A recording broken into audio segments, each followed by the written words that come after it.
पंखुड़ी, ये सब कैसे हो गया? रवि, मैं अनाथ हो गई। मुझ गरीब का अब कोई नहीं इस दुनिया में। अब बस तुम ही मेरा सहारा हो। पंखुड़ी काफी ज्यादा गरीब थी और माँ बाप काफी ज्यादा बीमार थे और पैसे न होने की वजह से पंखुड़ी अपने माता पिता का इलाज नहीं करवा पाती, जिस वजह से उनकी मौत हो जाती है। और रवि के अलावा उसका इस दुनिया में कोई नहीं था, इसलिए रवि उससे शादी करके घर आता है। ये लो माँ जी, मैं ना कहती थी आपका ये नालायक बेटा किसी लड़की से शादी करेगा। देखो आ गया इस गरीब से शादी करके। बेटा, मैंने तुम्हारे लिए इतने सारे सपने देखे। मैंने सोचा था बड़ी बहू की तरह मेरे घर में कोई अमीर घर की लड़की आएगी, और तू इस गरीब को उठा कर ले आया। मैं इस गरीब को कभी अपनी बहू नहीं मानूंगी। बस करो माँ, क्या हो गया है? अगर रवि ने अपनी पसंद की लड़की से शादी कर ली तो, और ये मेरा आखिरी फैसला है। रवि अपनी बीवी के साथ यहीं इसी घर में रहेगा। विक्रम अपने भाई और उसकी पत्नी को घर में रहने की जगह देता है। इसी तरह कुछ दिन बीत जाते हैं, पर सुनीता और सुमित्रा पंखुड़ी के साथ अच्छा सलूक नहीं करते। ऐसे ही एक दिन, वैसे तो मेरे घर के लिए नौकरानी रखने की सोच रही थी मैं, पर सोच रही हूँ कि तुम जैसी गरीब किस काम आएगी। चलो घर के कामों में लग जाओ। दीदी, मैं जानती हूँ कि मैं गरीब हूँ, इसलिए आप और माँ जी मुझे पसंद नहीं करते, पर मेरा भी आपसे वादा है, एक दिन आप और माँ जी मुझे दिल से अपना लेंगे। पंखुड़ी की ये बात सुनकर सुनीता को बहुत गुस्सा आता है और वो उसे घर से निकालने की प्लानिंग करने लगती है। ऐसे ही एक दिन जब पंखुड़ी खाना बनाकर दूसरे काम में लगती है, तो मौका देखकर सुनीता उसके खाने में मिर्च मसाले ज्यादा गिरा देती है। और जब पूरा परिवार खाना खाता है, हे भगवान, सब्जी में मिर्च डाली है या मिर्च में सब्जी? खाना बनाना नहीं आता क्या? माँ जी, आप ये खाना मत खाना वरना आपकी तबीयत खराब हो जाएगी। ये सब क्या है पंखुड़ी? एक बार हम लोगों की न सही पर माँ की सेहत का तो ख्याल रख लेती। पर भैया, मैंने तो खाने में थोड़ी सी मिर्च डाली थी बस। भोली, तो तू ऐसे बन रही है जैसे कि तुझे कुछ पता ही नहीं। बहुत अच्छे से मैं जानती हूँ तुझे, तू मुझे मारना चाहती है। पूरा परिवार पंखुड़ी को भला बुरा सुनाकर चला जाता है और रवि कुछ नहीं कर पाता, क्योंकि वो 15,000 की जॉब करता था और पूरा घर विक्रम के पैसों से चल रहा था। समय यूं ही बीतता है और एक दिन जब विक्रम अपने बिजनेस के सिलसिले से बाहर जाता है, तो मौका देखकर सुमित्रा अपनी अमीर बहू के साथ मिलकर अपने बेटे बहू को घर से निकाल देती है। मैंने तुझे बहुत प्यार किया था, पर तू नालायक निकला। अगर तू विक्रम जैसा लायक निकलता तो आज मैं तुझे सीने से लगा के रखती, पर तू इस गरीब के पीछे पागल है, इसलिए इस गरीब के साथ निकल जा। माँ, आज आपने दिखा दिया, माँ बाप भी बच्चों में भेदभाव करते हैं। आप रहिए अपनी अमीर बहू के साथ। चलो पंखुड़ी, अब हम इस घर में दोबारा कभी नहीं आएंगे, यहाँ हमारा कोई नहीं है। रवि पंखुड़ी का हाथ पकड़कर घर छोड़कर चला जाता है और दूसरी गली में एक छोटा सा घर किराए पर लेता है।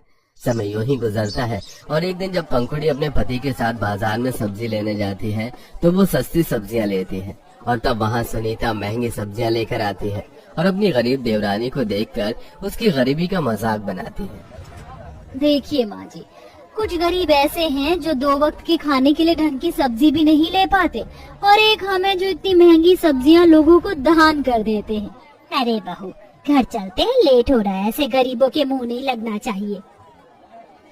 माँ जी, माना कि मैं गरीब हूँ, मेरा पति कम कमाता है, पर है तो हम आप ही के ही बच्चे।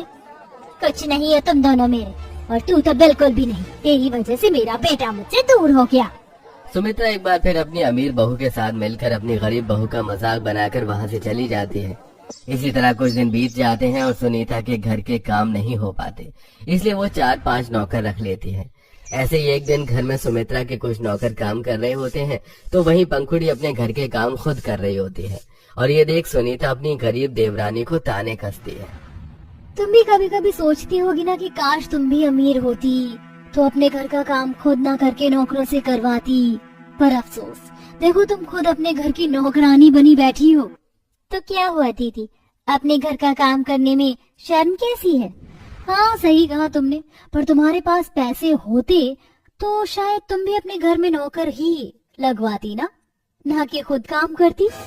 सुनीता अपनी देवरानी को ताने देकर वहाँ से चली जाती है। इसी तरह कुछ दिन बीत जाते हैं और सुनीता हर समय अपने नौकरों पर चिल्लाती रहती है। ऐसे ही एक दिन, कमला, इसे तुम खाना कहती हो? कितना गंदा स्वाद है इस खाने का।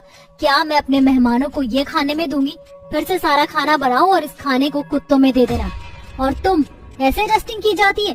घर की हर जगह धूल है। जल्दी से डस्टिंग का काम खत्म करो, कपड़े भी इस्त्री करने हैं।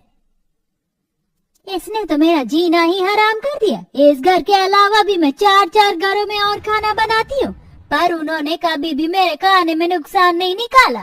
पर ये तो पता नहीं खुद को क्या समझती है। मैं नहीं करने वाली इसके यहाँ काम। अरे सही कह रही हो तुम। जीना तो उसने मेरा भी हराम कर दिया है। बस इस महीने की सैलरी ले लूं, उसके बाद हम सभी नौकर एक साथ इसका काम छोड़ देंगे। सुनीता के घर के नौकर भी सुनीता की इन हरकतों से परेशान हो जाते हैं। जहां सुनीता अपने घर के नौकरों को गुलाम समझती है, तो वहीं धीरे धीरे पंखुड़ी के घर की आर्थिक स्थिति बेहतर होने लगती है। पंखुड़ी, तुम्हें पता है मेरी सैलरी और पोस्ट दोनों बढ़ गई हैं। अगले महीने मेरे अकाउंट में 15 नहीं 35,000 आएंगे। अब हम आराम से अपनी जिंदगी जी पाएंगे। ये बात मैं माँ जी को बता कर आती हूँ।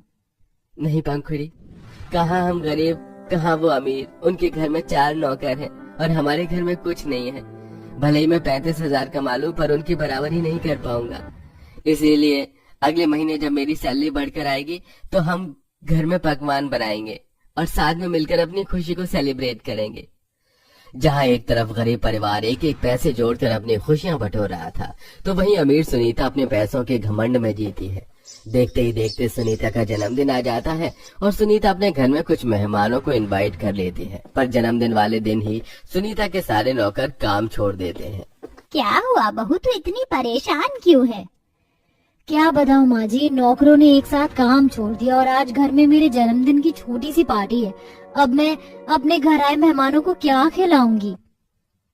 माँ जी, दीदी, रवि जी की पोस्ट बढ़ गई और उनकी सैलरी भी, इसलिए इस खुशी में मैंने और रवि जी ने घर में 10 तरह के पकवान और आपकी भी पसंद के बनाए हैं। क्या आज हम सब एक साथ खाना खा सकते हैं? शायद तुम भूल गई हो, आज मेरा जन्मदिन है और मैं अपने जन्मदिन पर तुम जैसी गरीब के घर का खाना खाऊंगी? बिल्कुल नहीं। आज मैं खुद अपने घर में 56 भोग बना रही हूँ। अगर खाना बचा तो तुम्हारे घर भी भिजवा दूंगी। सुनीता की बात सुनकर पंखुड़ी उदास वहाँ से चली जाती है। देखते ही देखते शाम हो जाती है और सुनीता अपनी इज्जत बचाने के लिए खुद आलू के पराठे, पनीर की सब्जी और पूरी बनाती है और कुछ खाना बाहर से ऑर्डर कर लेती है। कुछ ही देर में सारे मेहमान उसके घर में आ जाते हैं और जब वो खाना खाने बैठते हैं तो ऑर्डर किए हुए खाने में से बदबू आ रही होती है और सुनीता ने जो खाना बनाया होता है वो भी बेस्वाद होता है। सुनीता, क्या तूने हमें यहाँ इतना घटिया खाना खाने के लिए बुलाया था? आज तेरा जन्मदिन था, कम से कम आज के दिन एक हलवाई तो रख लेती। कहने को तो इतनी अमीर है और खाना इतना घटिया। अरे ऐसा खाना तो रोड पर घूम रहे भिखारी भी नहीं खाते। अरे नहीं बेटा, तुम्हें कुछ गलतफहमी हुई है। ये खाना तो बस आपको टेस्ट करवाने के लिए था। माफ करना, आपको खाना पसंद नहीं आया। असली खाना तो मेरे घर में बना है। आप सब मेरे घर में चलिए, यहाँ तो बस केक काटना था। तुम दिखाना क्या चाहती हो कि अमीर को पकवान बनाने नहीं आते और मेरे मेहमान तुम जैसी गरीब के घर का पकवान खाएंगे? दीदी, अमीरी गरीबी बाद में कर लेना, अभी मेहमानों को भरपेट खाना खाकर जाने दो। पंखुड़ी के बोलने पर सुनीता चुप हो जाती है और अपने सभी मेहमानों को पंखुड़ी के घर में ले जाती है, जहां सभी मेहमान पंखुड़ी के हाथों की रुमाली रोटी, पराठा, दम आलू, फ्राइड राइस जैसे पकवान खाकर खुश हो जाते हैं और तारीफ करके जाते हैं। ये सब देख सुमित्रा को अपनी गलती का एहसास होता है और वो सुनीता से कहती है, बहू, अगर तूने अपने पैसों की पट्टी मेरी आंखों पर ना बांधी होती तो मैं अपनी हीरे जैसी बहू को कभी ना ठुकराती। बहू, मुझे माफ कर दे। माँ जी, माफी तो मुझे मांगनी चाहिए। पंखुड़ी, आज तुमने मेरी इज्जत रख ली, मुझे माफ कर दो। आज से हम दोनों देवरानी जेठानी एक साथ रहेंगे। भाभी, हमने आपको माफ कर दिया, पर अब हम एक साथ नहीं रह सकते, क्योंकि अभी तक मैं आपके बराबर नहीं कर पाया हूँ और मैं आपके साथ तब रहूंगा जब मैं आपकी बराबरी कर लूंगा। उस दिन के बाद रवि और भी ज्यादा मेहनत करने लगता है और 2 साल में वो भी अपने भाई की तरह अमीर बन जाता है।